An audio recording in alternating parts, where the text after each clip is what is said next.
I'm making this video today just a few minutes or perhaps an hour or so after the reports of a vast wave of Russian missile strikes across Ukraine, which seem to have started to take place over the preceding hours. It's not clear how many missiles were involved. Some estimates say up to 300, others put it lower. I'm not going to try and guess. All I will say is that it seems, from what I can judge, that two types of targets were singled out. The first is that there were apparently strikes on some civilian, or rather, shall I say, state structures, the headquarters of the SBU, the building of Ukraine's parliament, the Verkhovnaya Rada, some, if you like, political state institutions, the buildings of those sort of political and state institutions, most of those concentrated in Kiev itself, which is obviously the nation's capital, Ukraine's capital. But an awful lot of the other strikes seem to have been targeted at Ukraine's energy network, and apparently there's been very substantial damage done across the whole network. Now, alongside these strikes, we've had a whole succession of meetings in Russia. Putin himself, Russia's president, is not actually in Moscow at the moment. He's in St. Petersburg, but he's had a number of video conferences, first with the governors of the Russian regions, but also, and perhaps most interestingly, with the Security Council. That is the key Russian political decision-making body, if you like, the Russian cabinet. Now, it's called the Security Council. It is not just concerned with military and security decisions, even though the people who sit on it come heavily from the military and security agencies. It also deals with economic policy, foreign policy, the whole direction of Russian policy over and above military and security matters. And I think it is fair to say that the people who sit on the Security Council, its permanent members, are the most important and powerful people in Russia.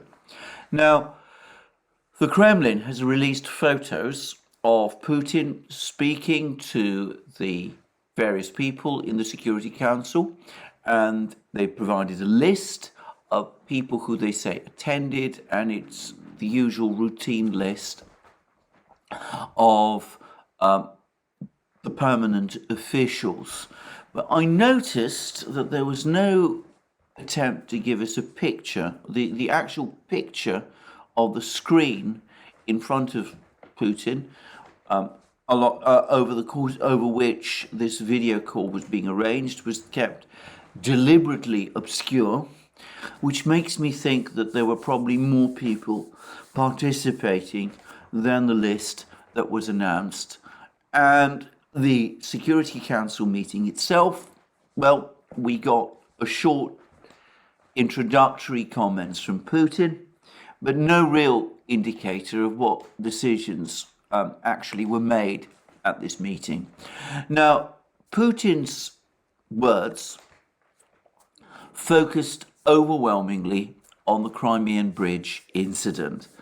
And shortly before he had this meeting with the Security Council and the meeting with the governors, all these are virtual meetings, he had as far as I can tell, one-to-one actual physical meeting with Alexander Bastrykhin.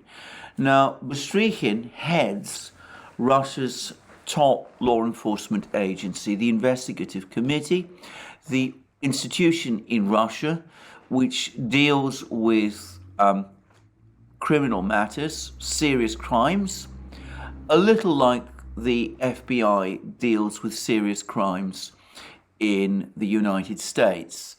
It's not exactly analogous. The Investigative Committee unlike the United States, is not an intelligence, or to be more precise, counterintelligence agency. That is the function of a different body, the FSB, though it turns out that the FSB is now also involved in the investigation over the Crimean Bridge incident. But Bastrykhin could be described as Russia's lead criminal investigator. And I should say that he has an actual criminal investigation background. And Bastrykhin provided Putin with details, with facts about the incident on the Crimean Bridge. Now, I'm not going to go into the details. There seems to be general acceptance or acknowledgement that the attack on the Crimean Bridge was indeed carried out using a truck bomb, and in exactly the way that has been previously described. It's still uncertain what role the driver himself had. Yesterday, in my previous video, I said that Russian investigators seem to be leaning against the theory that the driver was involved in this incident. It seemed that they thought that he was an innocent dupe, and if I can say, if so, a cynically used and manipulated sacrificial victim to whoever was behind this operation. But today, I have seen one or two Russian reports which refer to this driver as a suicide bomber, which might suggest that he was involved and that perhaps that Russian view has changed. But these are reports in media outlets. They don't come from official sources, and I'm not going to push that further. I'm not going to push the envelope further on that. But the interesting thing about Bastrykhin's account was twofold. Firstly, he made it very clear that he considers that Ukraine was the party that carried out this attack on the Crimean Bridge, that it was actually carried out and organized by Ukraine's special services. And the second thing that Bastrykhin said was that he provided Putin with some kind of a idea of where these explosives were loaded onto this truck, and it turns out, according to Bastrykhin, it was Bulgaria, and the truck seems to have gone along an extremely complicated route, passing through all sorts of countries. It seems to have arrived in the Caucasus at some point. It seems to have been driving around Georgia, Armenia, into Russia, out of Russia again, back into Georgia. Very complicated, circuitous route.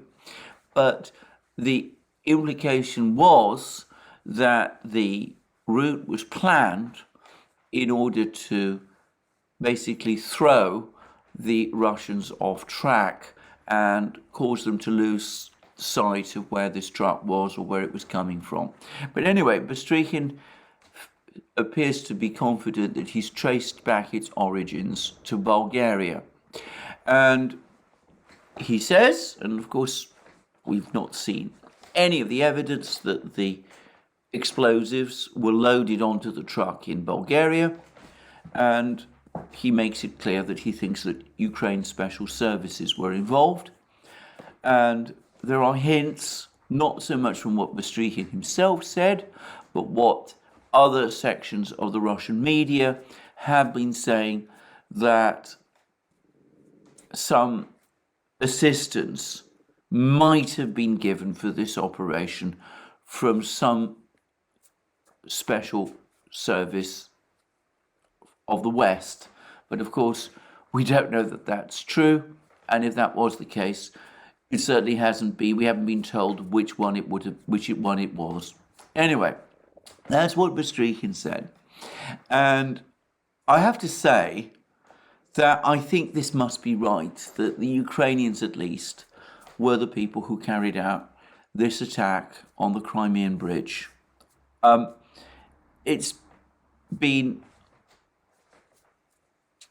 interesting to see how the Ukrainians, without taking formal credit for this incident, have all but bragged about their role in it. The Ukrainian Postal Service has apparently posted a stamp showing this explosion on the bridge. It's not as if, in other words, the Ukrainians have made any real effort to deny that they were responsible, which may have been unwise at many levels. Anyway, this then led Putin to start to talk about Ukraine having engaged in terrorism, and he gave a list of incidents of Ukraine having done things which he essentially qualified as terrorism. He spoke about the attacks on the Zaporozhye nuclear power plant, where I believe it was the Washington Post essentially admitted that the shelling of the Zaporozhye nuclear power plant was indeed the work of Ukraine. He talked about sabotage attempts of the Kursk nuclear power plant in Russia itself, 2 incidents which were apparently successful. He talked, unsurprisingly, about the shelling of Donetsk city. And then, alongside all of these others, he also appeared to say that Ukraine was also involved in the sabotage attacks on the Nord Stream pipelines as well. Now, the latter is a surprise because, to my knowledge, virtually everybody who's considered the Nord Stream pipeline sabotage discounts the theory that it was carried out by Ukraine. Some people in the West obviously have pointed at Russia for reasons I've never really been able to work out. Others have suggested that it was the United States, perhaps Britain, and some of the NATO powers. Nobody has suggested that it was Ukraine. And I have to say straightforwardly that if Ukraine did have a hand in the attacks on the Nord Stream pipelines, then again, I can't imagine that they were able to do it without some assistance from some more powerful third party. Anyway, that's what Putin said. And he also said that in retaliation for this attack and for this mounting evidence of what he called terrorist activity, Russia had launched massive missile strikes against Ukraine over the course of today, which indeed it has done. And he then, according to the Kremlin readout, invited the defense minister, who is Sergei Shoigu, who is clearly still in post, despite speculation in some parts of the Russian media that he'd been sacked. He invited Sergei Shoigu to give an account of the effect of these missile strikes. And at that point, the readout ends. Now, I have to say that I think that this is almost certainly only a very brief account of what happened, a very incomplete account of what happened at this key meeting.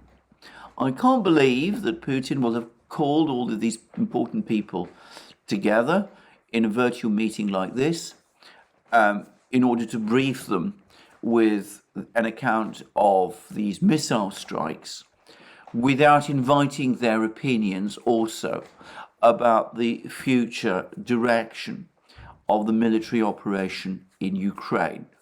And it must be said, and I do want to make this very clear, that whilst these missile strikes have been represented by Putin and by the Russian authorities as a retaliation for the attack on the Crimean bridge and the other terrorist incidents that Putin was referring to. And whilst Putin did appear to give the impression that this attack was intended as a warning and that there would not be a constant missile campaign continuing after this missile attack today, I can't help but think that the missile strikes also fit in very closely with the pattern of events in Ukraine as it's been working its way through since late August. So let's just take a few steps back and see how this is the case. Firstly, over the course of over the course of August, as we know, the Russians continued to make incremental but very slow advances in Donbass, targeting increasingly the important city of Bakhmut, which is widely acknowledged to be the key city in bringing together the Ukrainian defense lines in Donbass, the so-called Zelensky line, as it's sometimes referred to. But in late August, Ukraine began to launch its offensives. And I say offensives in the plural, though a case could be made that these various offensives all formed part of an overall plan. And we've had reports that this was done contrary to the advice of the Ukrainian General Staff, which was worried that the offensives would whittle away Ukraine's manpower and perhaps even more importantly, the various weapon systems it's been supplied by the Western powers, and that it would leave Ukraine extremely vulnerable to Russian retaliation when the Ukrainian military was weakened by these offensives and had lost a lot of its equipment, unless it was able to achieve a decisive breakthrough in some location. And in fact, what has happened is that over the course of September, it's started to look, so September and early October, it started to look as if those concerns of the Ukrainian General Staff were justified. Now, these offensives seem to have caused minimal losses to the Russian side. Whenever the Russians have faced situations where they appeared to be outnumbered by the Ukrainians, be it in Kharkiv region, be it in the town of Liman, be it in northern Kherson region, they have prioritized the lives of their troops, holding together their forces. They've undertaken tactical retreats, and they have preserved their forces intact. By contrast, it's clear, even from the Ukrainian sources, that the Ukrainians have suffered very, very heavy material and human losses over the course of these offensives. Now, I've seen one suggestion, one report that suggested that Ukraine may have lost as many as 20,000 men killed over the course of September alone. I am in no position to corroborate that figure. I just mention it. I do recall that Sergei Shoigu, the Russian defense minister, in mid-September, I think it was on the 21st of September, said that Ukraine had suffered losses of 7,000 men killed since the offensives began at the end of August. So however high or low the figure, clearly lots of Ukrainian soldiers have been killed. And in addition, and I think this is incontrovertible, Ukraine has lost a large amount of material, tanks, armored vehicles, those sort of things. But nowhere have they achieved decisive breakthroughs. They've not managed to capture, so far at least, Kherson city. They've not reached Berislav. They've not taken control of the Novaya Kakhovka dam with its important railway and road bridges.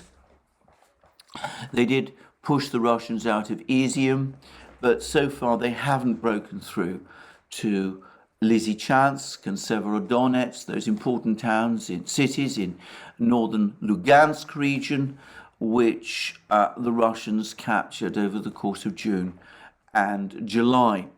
And there's been repeated talk about some sort of major Ukrainian offensive being launched from Zaporozhye towards Melitopol, but so far that hasn't happened. So nowhere up to this time, up to today, have the Ukrainians actually achieved a real breakthrough, a real defeat of the Russians, which one could say was of a sort that would alter fundamentally the direction of the war. And in fact, what seems to have been happening over the last week or so, perhaps actually even a bit longer, is that the situation has started to shift on the ground. We're getting more and more reports now that the ground is becoming softer each day. There's rain, the ground is getting muddier.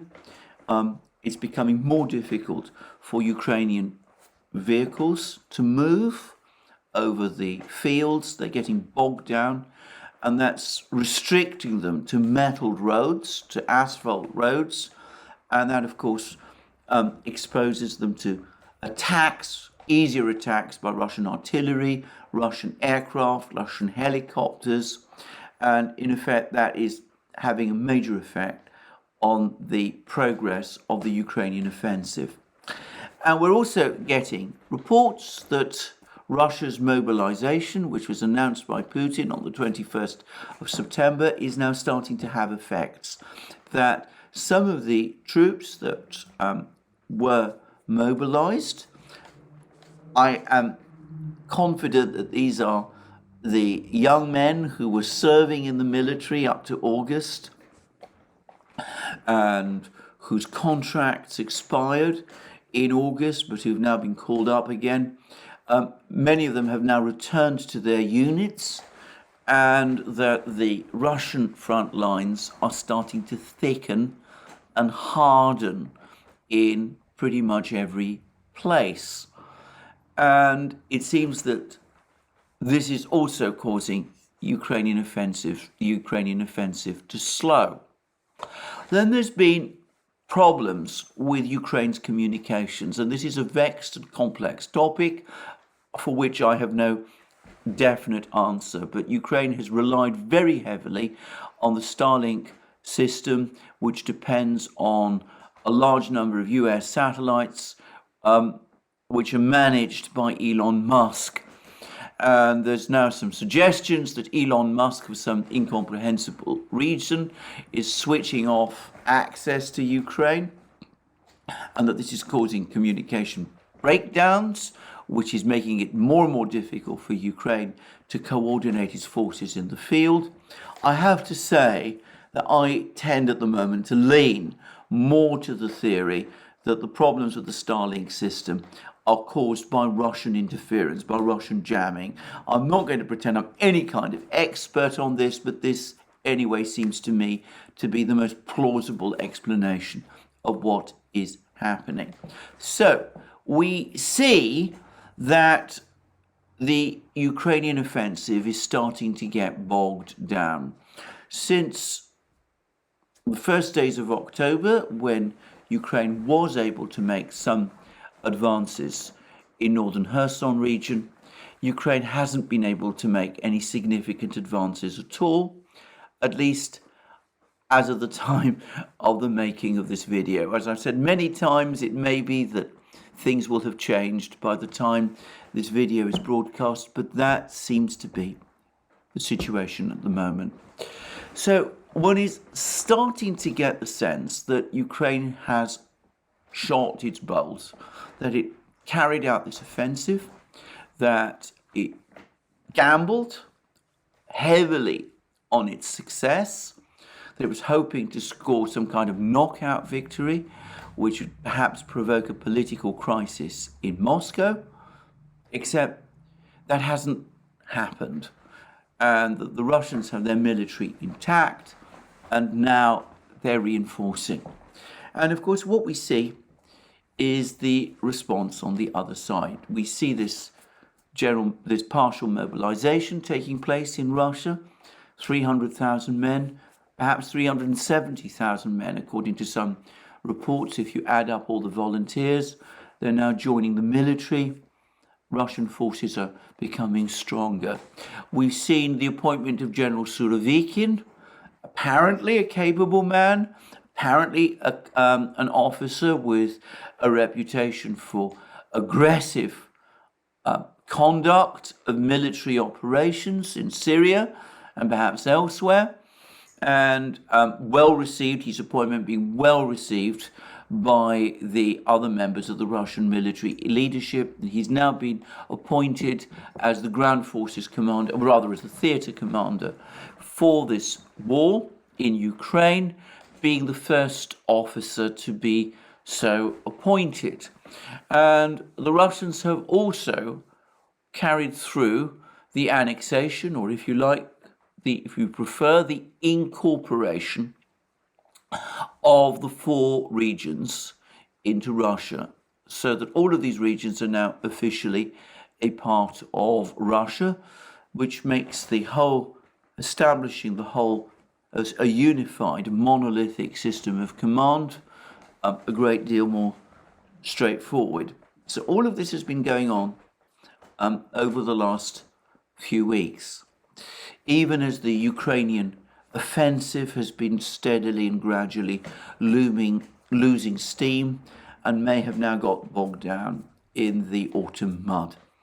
But there's also been something else which has been going on, because even as Ukraine has been launching its offensives on the Russian flanks in Kharkiv region, in Kherson region, the Russians have continued with their offensive in the central regions, perhaps the most important area of the battlefield, which is Donbass, central Donetsk region specifically, and they've made considerable gains in this particular area. And there's reports today that the key city of Bakhmut is about to fall. Now, I want to say that in a very qualified way. There were reports just a few days ago that the Ukrainians were pulling their troops out of Bakhmut city, and that turned out to be premature. It may be that these latest reports are premature as well, but there are suggestions today. They seem to be rather firmer suggestions that the position of the Ukrainian forces in Bakhmut city is becoming untenable, and that they are now finally giving serious thought to pulling back from Bakhmut city to try to get the 30,000 troops who are defending Bakhmut city redeployed to Kramatorsk to try to continue the fight there.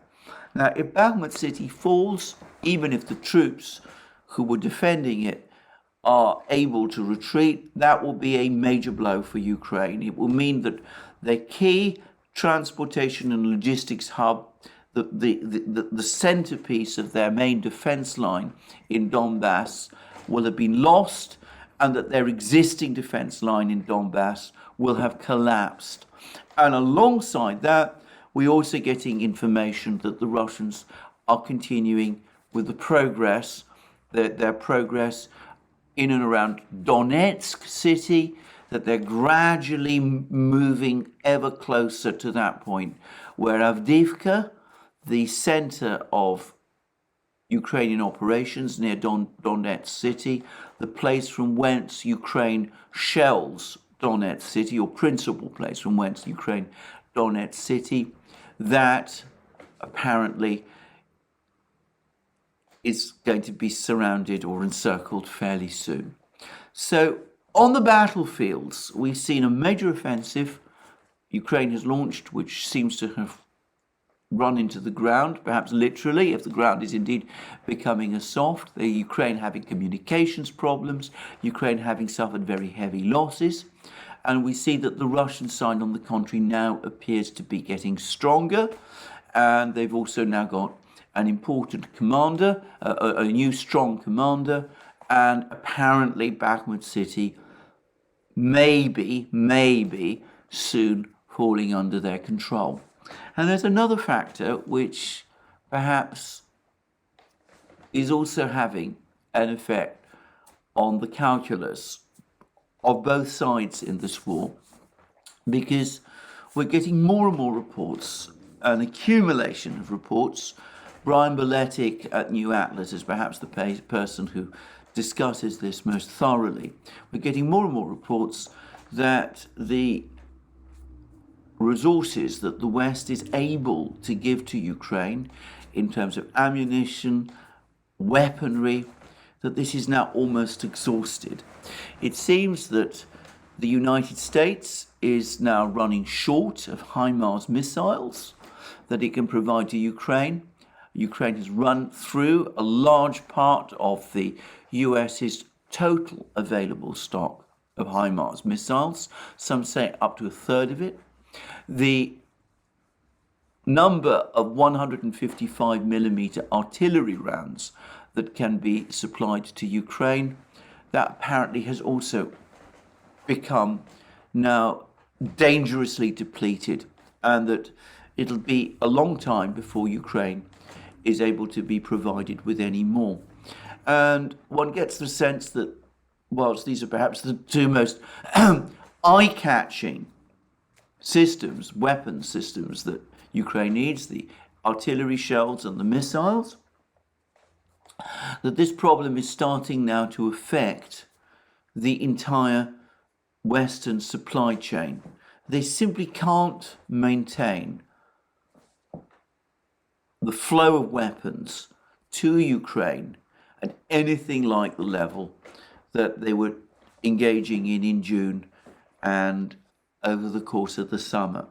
So Ukraine has used a lot of the weapons it was provided by the West in order to carry out this offensive.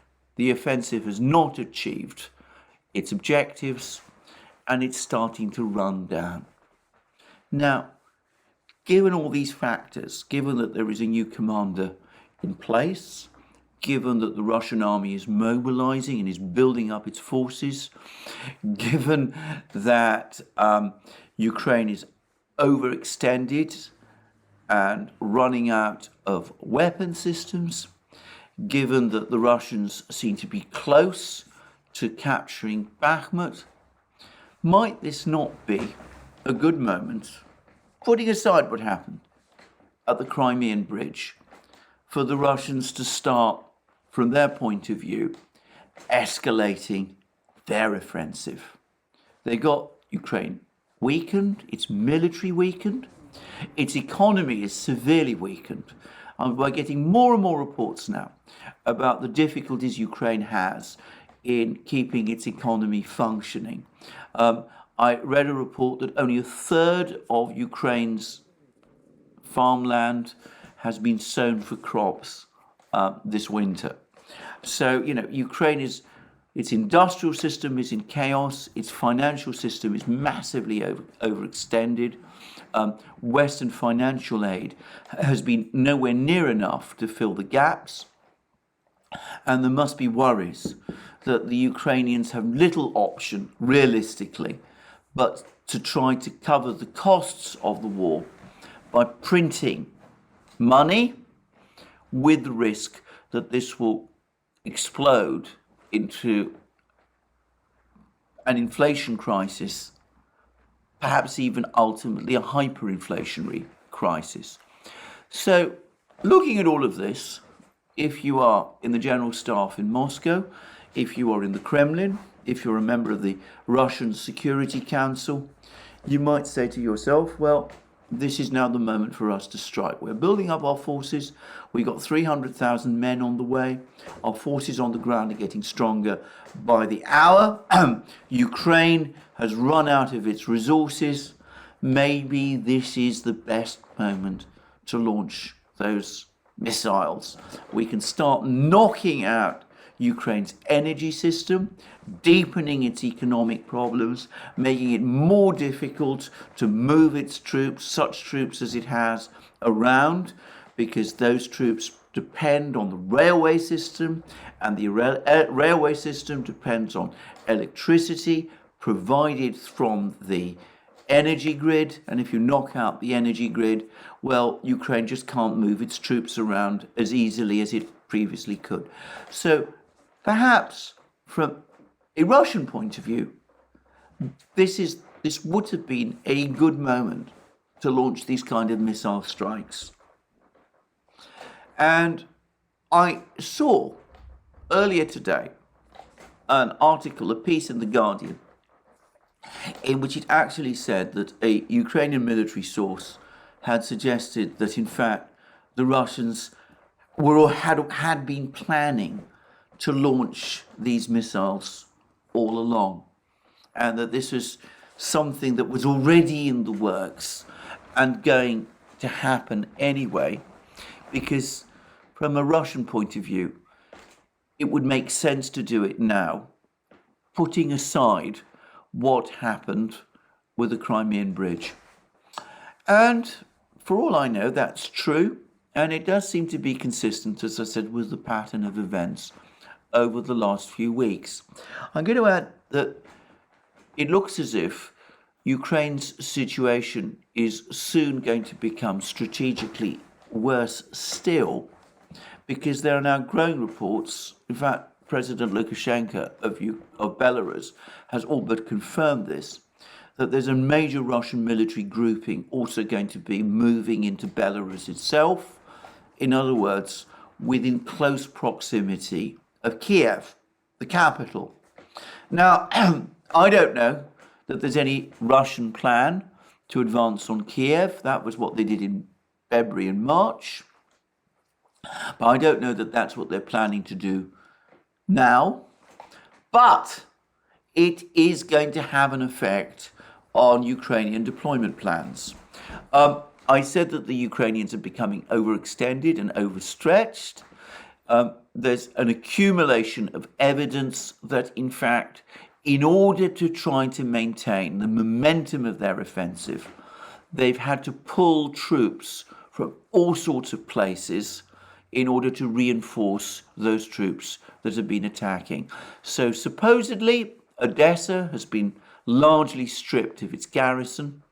The forces that were defending Bakhmut have also had to give up some of the troops that were there, and perhaps have been receiving fewer reinforcements, because Ukraine has redeployed troops not to defend Bakhmut, but away from Bakhmut to reinforce the front lines in Kharkiv region, and perhaps even in Kherson region.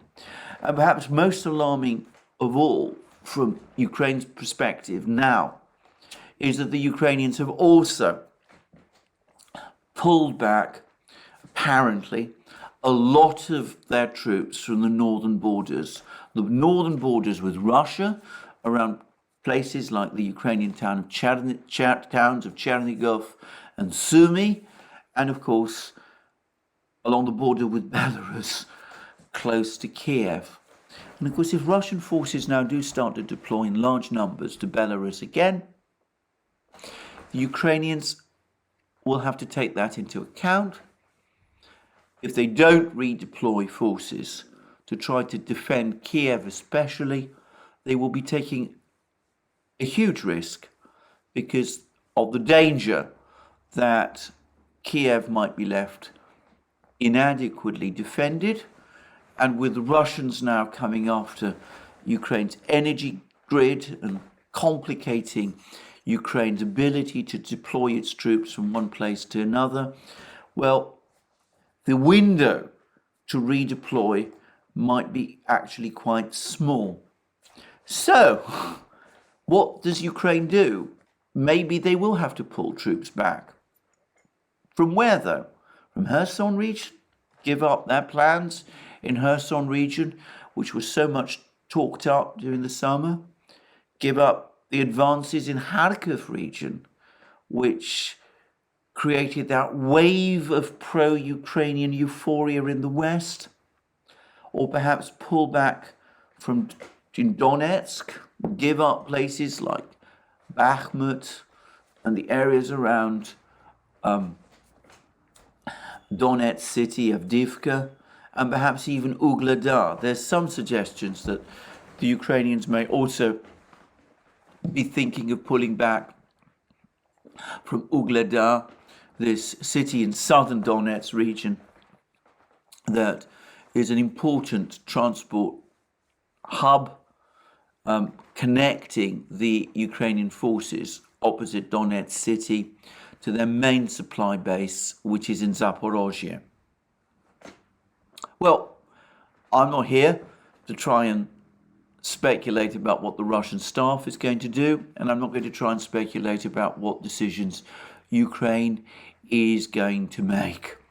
But we can see how, as I said, these missile strikes, all of these actions that the Russians have been taking, all seem to be pointing increasingly to one direction. And that, by the way, is the reason why, one other reason why, I have to say I doubt that the Security Council meeting in Russia today is only going to be a discussion about the Crimean Bridge and the missile strikes which have followed.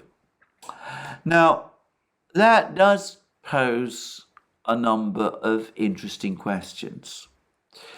Now, there have been some suggestions on Russian telegraph channels that because of the direction of events and because in some ways the event on the Crimean Bridge was convenient, has been conveniently timed from a Russian point of view, that there might be suggestions in the West that this was a Russian false flag event, that the Russians staged this incident themselves in order to justify what they're doing and what they are going to do.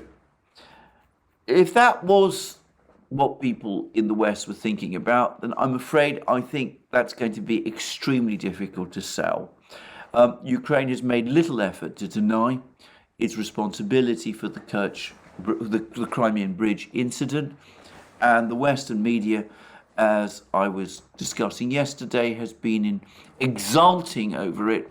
They've been reveling in the fact that Ukraine had launched this attack on the Crimean Bridge, and it will be, I would have thought, a hard sell even for the media in the West, even to a Western audience, to come round and to say to people, well, you know, it wasn't the Ukrainians after all, it was the Russians. I think that will push credibility altogether too far. So that begs again, as I said, the question of why Ukraine did this. And I'm going to make a suggestion here, which is that clearly this incident was planned quite a long time ago. I mean, you know, the complex journeys of this lorry, if it was the lorry that did indeed carry out the explosion, which I'm assuming it was, these complex journeyings of this lorry point to a vehicle which must have been in motion for, well, a week, perhaps longer. And anyway, something like this must take at least a month, perhaps longer, to plan and prepare. I can't help but wonder, with this particular strike on the bridge, wasn't staged, or wasn't prepared, wasn't planned in anticipation of an offensive, a Ukrainian offensive, which by this point was expected to have achieved more than it actually has. In other words, that there was some hope, expectation that Ukraine would have managed to push through in Zaporozhye, reached Melitopol, cut the land corridor from Russia to Crimea across Donbass and Zaporozhye and Kherson, and perhaps also at the same time capture Kherson region further west And perhaps that there was some hope or expectation or belief that whilst the Russians were in this appalling crisis and perhaps facing some kind of an attack or possible attack on Crimea itself, this attack on the bridge would somehow, from a Ukrainian point of view, be, if you like, the icing on the cake, or perhaps, if a better metaphor, would be the event which finally pushed the Russians to the point of collapse. Perhaps there was hope that there would be more damage to the bridge than there actually was, that the bridge itself might collapse. So you can imagine a scenario where the land bridge to Crimea is cut, the road bridge to Crimea is cut, everything seems to be falling apart, and the Ukrainians might have thought by this point that they had the Russians at their mercy. Well, it obviously hasn't turned out like that, and I want to stress this is all a bit speculative, but regardless of what the Ukrainian plans were, it does seem to me that one person has actually derived capital from this, and that is Putin. He's had a certain amount of damage done to his bridge, but it's not been enough to close the bridge. The railway tracks are still working, trains are still going backwards and forwards at the same pace as always. Even the road bridge is still working. The bridge is still there. The advance from Zaporozhye, the Ukrainian advance from Zaporozhye hasn't happened. The land corridor to Crimea, and by the way to Kherson region, is still fully under Russian control and operating fully. So he's not worried about things going wrong, but he's now got another reason to start to move his pieces around, putting his pieces in place. So that's where it all looks to me. Now, I'm speculating a little, but I do want to reiterate again, the timing of this event from a Russian point of view, or so it seems to me, has worked to their advantage. Maybe the Ukrainians did imagine that it would happen against a different scenario, but it has actually happened in a situation where Ukraine and its military effort appears to be weakening, and when the Russian effort is starting to look once more not just stronger, but very much stronger than it has been previously.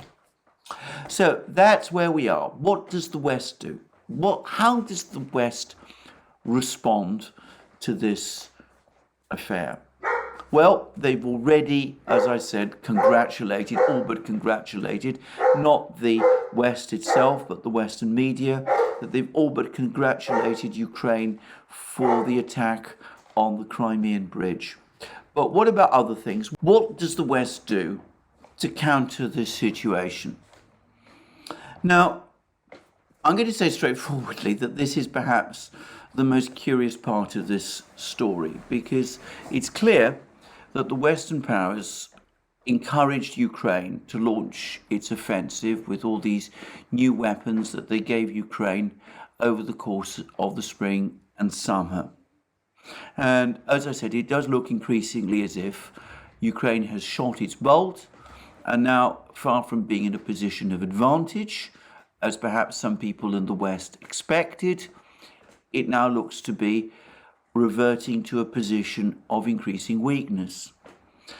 And on top of that, the West has thrown everything but the kitchen sink at Russia in sanctions terms. They've sanctioned Russian banks, they've sanctioned the Russian central bank, they've closed the airspace, European airspace to Russian flights, they've imposed severe restrictions on Russian tourists, they've disconnected Russians from Visa and MasterCard so that they can't use them in the West.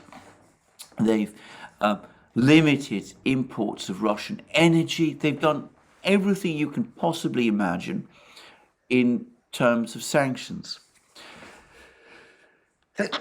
So what more do? They've run down the number of weapon systems that they can supply to Ukraine. It seems that the pot is now almost empty. They've run out of sanctions that they can meaningfully impose on the Russians, which can make a difference. So what exactly do? They've got a deteriorating economic crisis on their hands. I discussed recently in a recent video the incredibly bleak assessment of the global situation that the Observer newspaper on Sunday in Britain, the sister newspaper to The Guardian, that it described. So what do they actually do? They could be faced, after all, in a few months, in a situation where Ukraine is collapsing into hyperinflation, where its front lines are disintegrating, where the Russians are advancing in all sorts of directions, where perhaps the Russians are advancing on Odessa and Kharkiv and who knows where else. So what does the West do? Well, today there's been lots of criticisms of Russia. The European Commission has talked about the Russians carrying out war crimes. I mean, we've had a lot of talk about that. I've repeatedly said my belief. I think that kind of language about war crimes should be used a lot more sparingly over the course of this conflict than it has been. But anyway, they can talk about war crimes, they can strike poses, they can have G7 meetings, but what can they do? Well, sanctions, exhausted. Additional weapons to Ukraine, the pot's run dry. I think it is almost inevitable that there will be some people in the West who will demand direct Western military intervention in this conflict. I've already explained why I think that the comments that the Russians have made, which have been misrepresented as nuclear threats, are really intended to warn the West off military deployments in Ukraine. And I am confident that no Western government, no important Western government, will go down that route. So what do? Well, it may sound strange, but I wonder whether one government in particular, or at least a faction within that government, the United States government, might finally be coming round to the idea of negotiations. In my last video, I said that I received a comment from a viewer who did wonder whether President Biden's rather bizarre and extraordinary comments at the Democratic fundraiser about a second Cuban Missile Crisis and about the need to find some kind of an off-ramp for President Putin of Russia might be more a case of projection, of President Biden actually telling the Russians in some overcomplicated way of his that it is actually he who is looking for an off-ramp and who is looking for some kind of negotiated resolution to this problem. And sure enough, short time after that, Secretary of State Blinken also talked about the need for settling the conflict by negotiations. And perhaps the most extraordinary comments of all have been made by the military spokesman, the US military spokesman, John Kirby. Now, he's come forward and he's said that the US has no evidence that the Russians are contemplating using nuclear weapons in Ukraine. He's directly contradicting, in other words, what the President of the United States, Joe Biden, has said. Or at least the impression that Joe Biden has given. But Kirby also made some other really very interesting comments. He said that the war has gone on for too long and that it's time to seek some kind of negotiated solution. Too long for whom? Too long for Ukraine? Well, that's indisputably true. Too long for Russia? But the Russians are just gearing up. They seem to be putting, as I said, all their forces into place. They're launching all these missiles. They seem to be preparing themselves for something big. Or is it too long for the United States, with its allies in Europe in the grip of an economic crisis, with growing vulnerabilities in the US financial system, and with some people perhaps worrying that when the frosts come and the ground firms, there will be a military debacle in Ukraine on top of all of the others? Well, I sincerely hope so. All I will say is that if it comes to that, then the Russians, rational people though they are, and deeply calculating, are perhaps going to be less willing to listen than they might have been, when they would have been, a few months ago. I don't think there's any possibility, for example, of returning to the Istanbul proposals of March of this year, when the Russians seem to be only interested in Donbass and Crimea. I mean, Kherson and Zaporozhye regions, including, by the way, Zaporozhye city, it looks to me are lost to Ukraine, regardless of what happens. But one important Russian official, Dmitry Medvedev, is apparently also saying that if there's going to be peace, it mustn't just involve Ukraine, it must involve revisiting the draft treaties that the Russians presented to the Western powers last December. Those called for a US commitment and a NATO commitment for no further eastward expansion of NATO, obviously including Ukraine, but logically also including Sweden and Finland as well, if it were to be implemented now. And perhaps even more seriously, a pullback of NATO forces to where they were before 1998. In other words, a pullback of all US, British, Allied forces from the former territories of the Warsaw Pact, even as those Warsaw Pact countries are in Eastern Europe. And that would mean, by the way, in addition, a dismantling of all of those strategic ballistic missile interceptors that the United States has been busy planting in Romania and Poland. And that will be an incredibly difficult pill for the US to swallow. I wonder whether politically it is any more possible than it was last year. I suspect not. I suspect that if the United States were pushed and were told by the Russians that that was the basis, the only basis upon which they were prepared to negotiate, then I think that there might be some people in Washington, probably quite a lot of people in Washington, who would rather accept the debacle in Ukraine and all the accompanying economic and other chaos rather than sacrifice something so important to the United States, and perhaps especially important to some of the political leaders of the United States, who have nailed their colours to the mast and have said that the Russian proposals are in effect non-negotiable.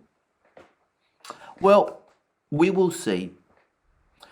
The only thing is, I do think that the United States and the Western powers, and I've said this all along, should be looking for a diplomatic way out of this matter, this problem. And I think that they need to do this in a number of ways. Firstly, they need to stop this reflex habit of imposing more and more sanctions. It's clearly not working. It's a terrible idea.